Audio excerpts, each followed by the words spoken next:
Rasil untuk Islam yang satu. Jadi pertanyaannya adalah yang mungkin sebagian sudah terjawab ya. Tadi juga Pak Dr. Muhammad Najib juga sudah mengungkap, tapi oleh karena itu slide saya akan lewatin jika memang tadi sudah dijelaskan. Pertama, pertanyaan adalah mengapa Indonesia harus peduli kemerdekaan Palestina ya. Ya. Baik. Nah, ini adalah pertama dunia dulu ya. Dunia ini kan perhatian terhadap Palestina ya. Ya. Ini ada beberapa alasan ya. Ya, tentu alasan ini kita coba untuk kita urai. Satu adalah bangsa tanpa negara, negara tanpa bangsa. Meskipun Palestina sebuah negara merdeka ya, tapi kemerdekaan itu ya di Ramallah, terus kemudian mereka jual dikepung, mereka tidak punya tentara, mereka tidak punya kekuasaan. Jadi apa ya? Ya mirip-mirip sebuah negara yang tanpa ya tanpa bangsa, bangsa tanpa negara gitu. Meskipun ya sekarang sudah 100 sekian ya 30 sekian yang mengakui sebagai sebuah negara merdeka. Kemudian yang kedua, menariknya karena apa? Karena bangsa Yahudi menjadi pihak penting dalam konflik ini ya.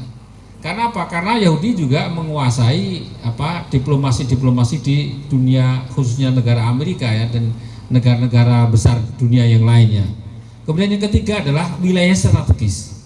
Jadi Palestina di dalam sejarahnya juga perang mulai ribuan tahun yang lalu ya, ketika terjadi antara penguasa Mesir dengan penguasa Mesopotamia, dan kemudian juga tentara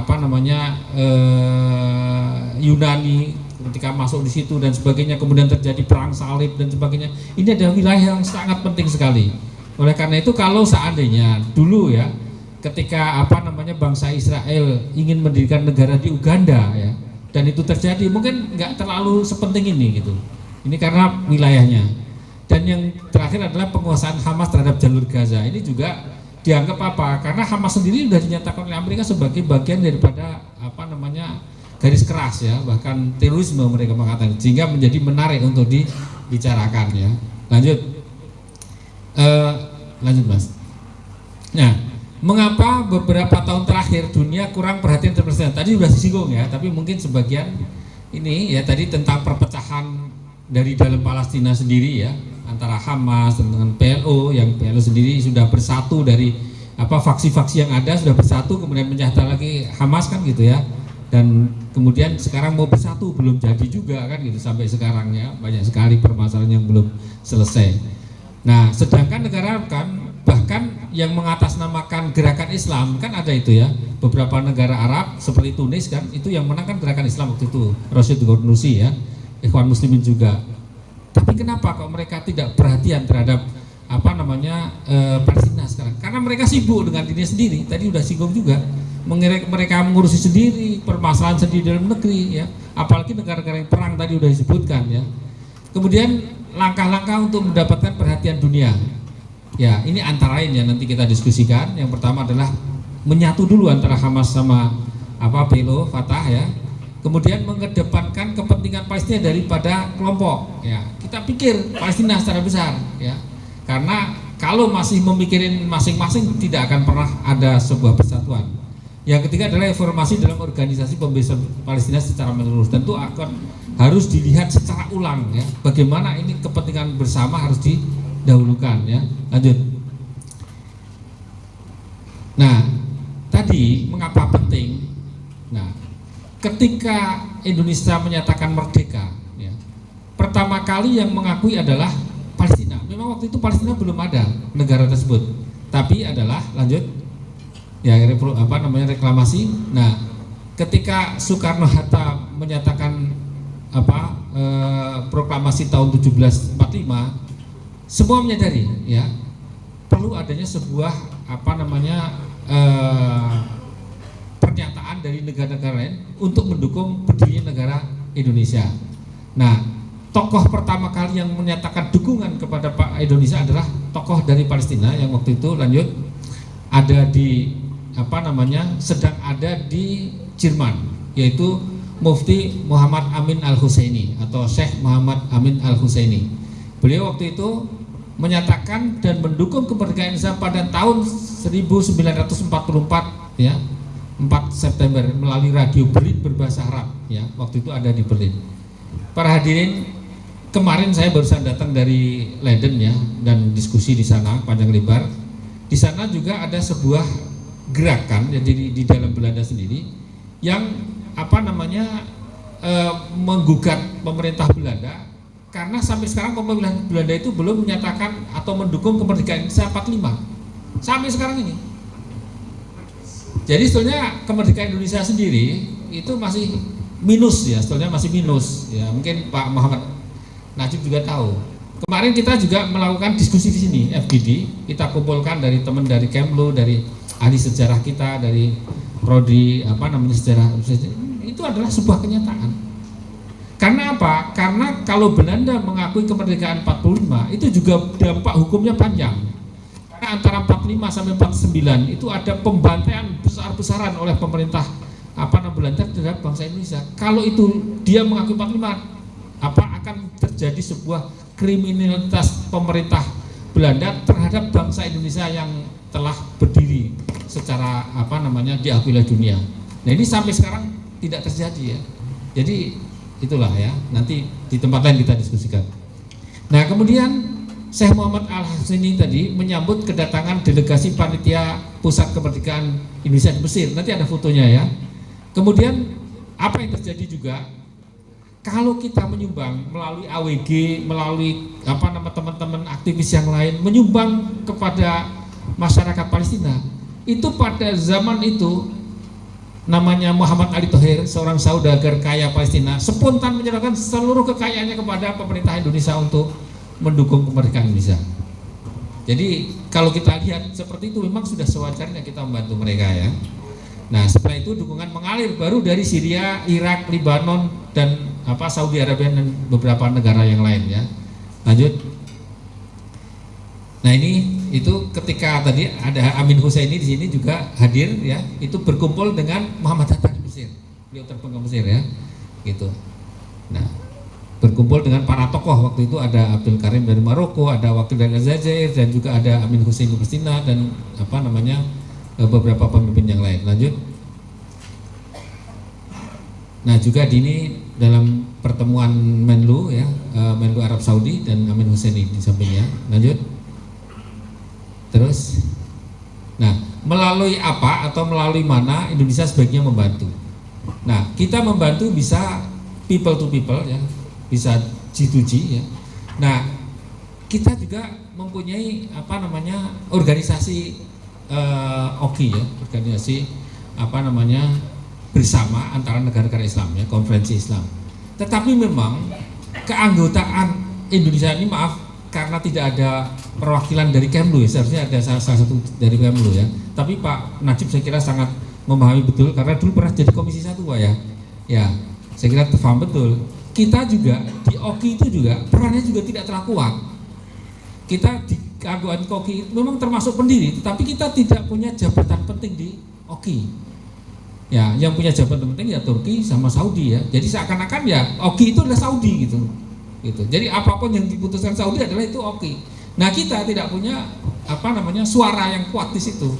Tetapi oke lah itu baiklah itu adalah rumah kita bersama. Jadi kita tetap bisa mengirimkan diplomat berpengalaman yang pernah menjadi dubes untuk menjadi di lingkungan OKI. Itu sebetulnya berkali-kali kita juga ada jabatan-jabatan strategis di OKI, tapi kita tidak mengambil, nggak tahu apa itu dianggap belum begitu penting, tapi itu harusnya ya. Jadi kalau kita mau terlibat lebih jauh di dalam masalah Timur Tengah khususnya Palestina ini harus kita ambil ya. Kemudian yang kedua, memanfaat pengalaman Indonesia dalam keberhasilan demokrasi penegakan HAM. Karena Indonesia ini pengalamannya cukup bagus ya. Dan kita mendamaikan Kamboja, kita mendamaikan di dalam negeri sendiri tentang masalah Aceh gitu kan. Kemudian di Poso, pengalaman kita banyak. Nah, kita bisa mengambil pengalaman-pengalaman tersebut untuk menjadi bekal ya. Meskipun kita juga banyak kekurangannya. Tadi sudah disebutkan Pak Najib, nanti kita ungkap lagi. Memang kita belum cukup, tetapi kalau kita ikut berpendapat, kita sebetulnya punya pengalaman ya. Karena seperti Turki memang kuat di Timur Tengah, tapi pengalaman berdamai dengan Kurdi sampai sekarang belum berhasil ya. Gitu. Ya. Kemudian juga memanfaatkan pengalaman di dalam negeri tadi. Lanjut.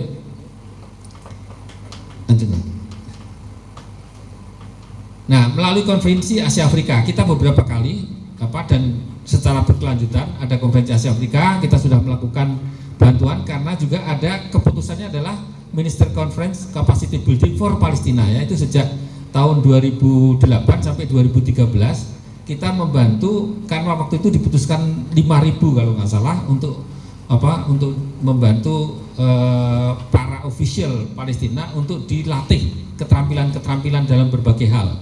Nah, Indonesia telah melakukan pelatihan terhadap orang Palestina sekitar 1.300-an orang Palestina untuk dilatih Indonesia dalam berbagai hal ya, pertanian, perkantoran dan sebagainya. Lanjut, Mas, lanjut. Nah, di sini juga ada bantuan-bantuan lain ya, ada juga ini kan tentang tentang terorisme, tentang marketing terorisme, tentang macam-macam ya. Dan juga yang terakhir tentang perdagangan. Lanjut. Nah, kerjasama dengan Palestina ini tadi sudah saya sebutkan ada sekitar 1.270 yang sudah dilatih Indonesia. Terus kemudian ada komitmen Indonesia untuk membantu infrastruktur ya di Palestina. Ini dari sisi pemerintah, belum dari sisi people to people ya, dari masyarakat ke masyarakat itu belum dihitung di sini. Itu Indonesia juga memberikan bantuan secara nyata yaitu bantuan 20 miliar untuk bangun Indonesia ya di Gaza, kemudian kontribusi ke UNRWA ya, dan itu UNRWA atau sebagai sebuah lembaga yang menangani tentang pengungsi Palestina yang sebetulnya donaturnya paling besar itu adalah Amerika, udah menghentikan bantuan tersebut. Nah, kemudian Indonesia masuk meskipun juga tidak bisa mengimbangi bantuan Amerika. Dan nanti kita lihat lanjut ada ratusan siswa dan sekolah yang kemudian akan terlantar karena bantuan dari Amerika itu diputus ya. Nah, seiring dengan masuk Indonesia sebagai anggota tidak tetap PBB ya, di Dewan Keamanan PBB, Indonesia juga komitmen akan bantu, tapi mungkin juga tidak karena kita posisi ya bukan negara pemilik hak veto dan sebagainya, dan kita aliansi di dunia ini, kita kan bukan anggota Commonwealth ya. Indonesia juga tidak punya aliansi militer dengan manapun di Indonesia. Ya, kalau kerjasama MOU ada, tapi sebagai sebuah aliansi strategis kita tidak punya. Itu memang di satu sisi adalah kelebihan Indonesia yang sebuah negara yang sangat independen ya. Tapi di sisi lain perang sendiri atau berusaha sendiri di dunia internasional gitu ya. Jadi kalau kita sudah berhadapan dengan Amerika tentu jangankan berhadapan ya, berbeda aja udah ini kan, udah mundur teratur gitu kan.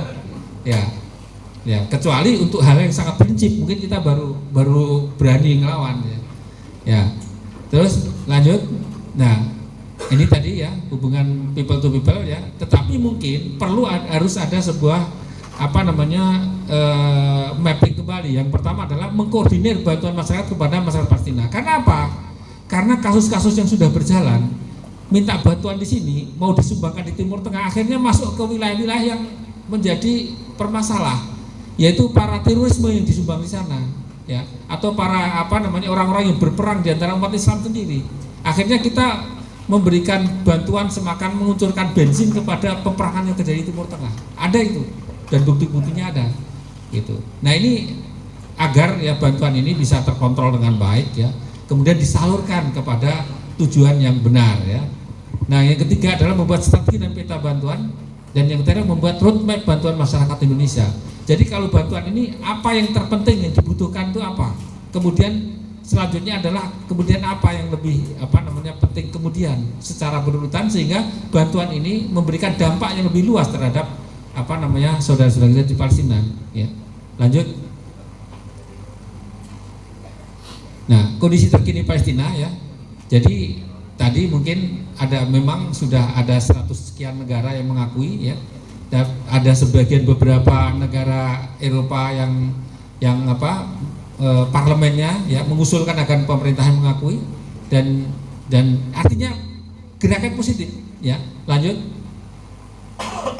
Nah, tanggal 29 November pasti disahkan menjadi non-member observer state of PBB ya.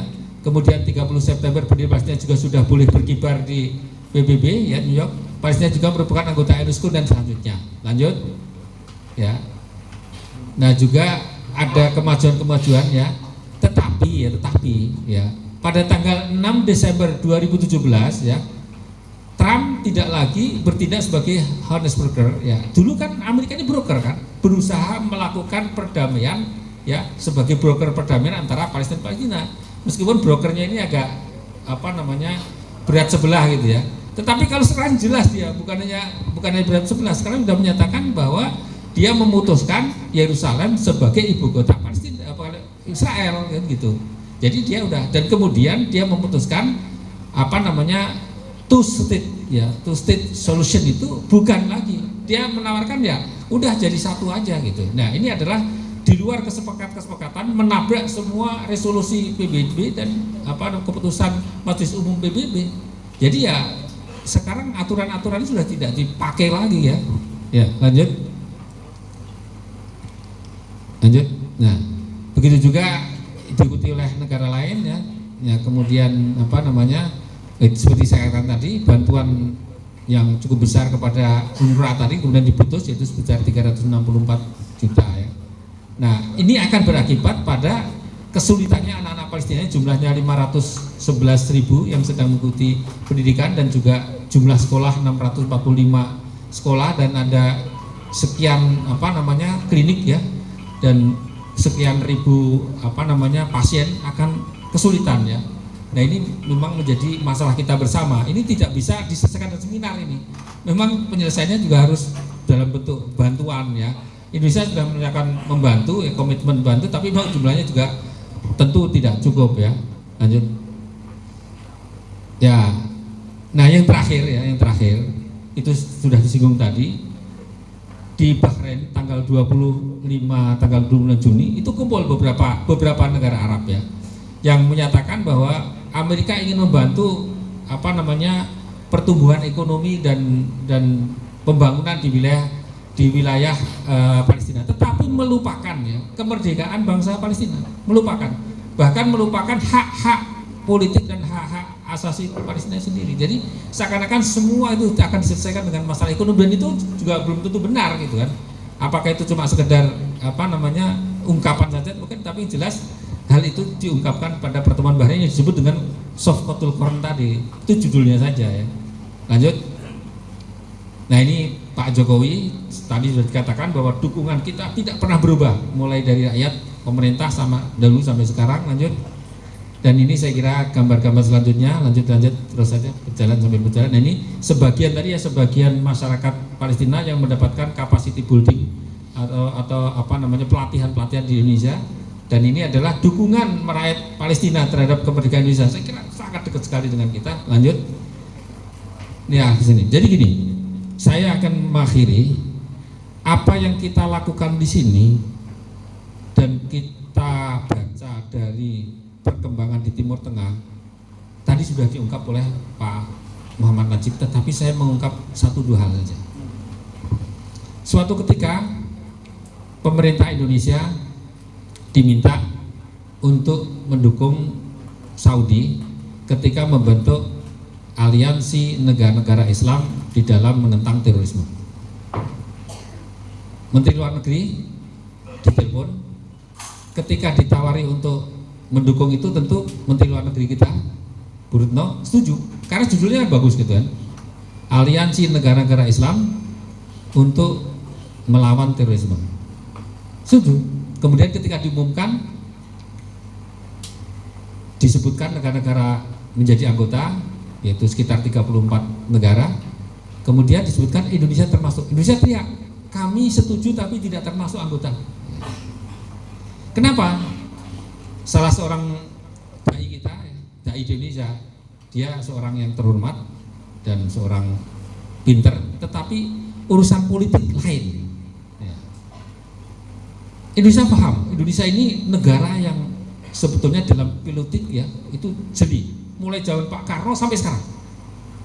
Itu saya kira tandingannya tidak mudah untuk mencari Indonesia dalam bidang politik ya. Paham betul Indonesia itu.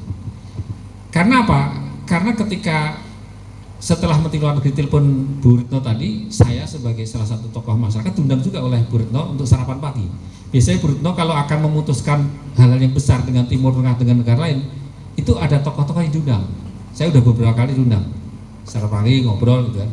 Nah, kita paham karena apa? Aliansi negara-negara Islam itu judulnya bagus, tapi yang buat itu apakah negara-negara Islam? Ya, si tokoh dai tadi mengatakan, oh Indonesia ini kurang Islami karena tidak mendukung berdirinya aliansi negara Islam untuk terorisme kan gitu. Saya paham apa yang disikapi oleh Bruno. Dan ini adalah sebuah sikap ketika diambil itu juga berdampak. Karena setelah itu juga saya diundang di Metro, diundang juga diplomat kita yang tadinya bertugas ke Yaman. Setelah keputusan itu diambil dan bisa menyatakan tidak ikut, itu ada rudal yang nyasar di dekat kedutaan kita di Yaman. Dan itu diplomat kita yang duduk di sofa terpental jauh. Itu adalah biaya politik yang tidak mudah di dalam pertarungan di dunia ini. Nah, waktu Desember kemarin saya diundang ke Saudi. Nggak tahu kalau setelah ngomong ini saya diundang lagi atau enggak. Saya diundang di dalam festival budaya di Riyadh ya, oleh beberapa tokoh Indonesia. Diajak ke komando aliansi negara Islam anti terorisme tadi. Dipimpin oleh seorang jenderal dari Pakistan. Ya kita foto biasa, ngobrol, nggak boleh pakai HP dan sebagainya lah gitu ya. Kita tinjau dalamnya itu ruangan-ruangan anggota-anggota tadi. Ada Malaysia, ada Brunei, ada Pakistan, ada Bangladesh, macam-macam lah. Ada teman-teman dari ini beberapa negara kita undang. Kemudian diundang teman dari Malaysia berbisik kepada kita, udah Indonesia masuk aja jadi anggota gitu. Mungkin maksudnya enak gitu ya, difasilitasi ada. Tapi kemudian setelah hampir keluar, masuk kepada sebuah ruangan, dijelasin visi, misi, program, semua oke. Di bawahnya sendiri setelah itu semuanya ada 3 bendera. Bendera apa itu? Kita udah bayangin sih, Amerika, Perancis, Inggris, ya itu yang bikin gitu ya. Jadi bukan yang lain, yang bikin yang itu, yang di bawah itu gitu.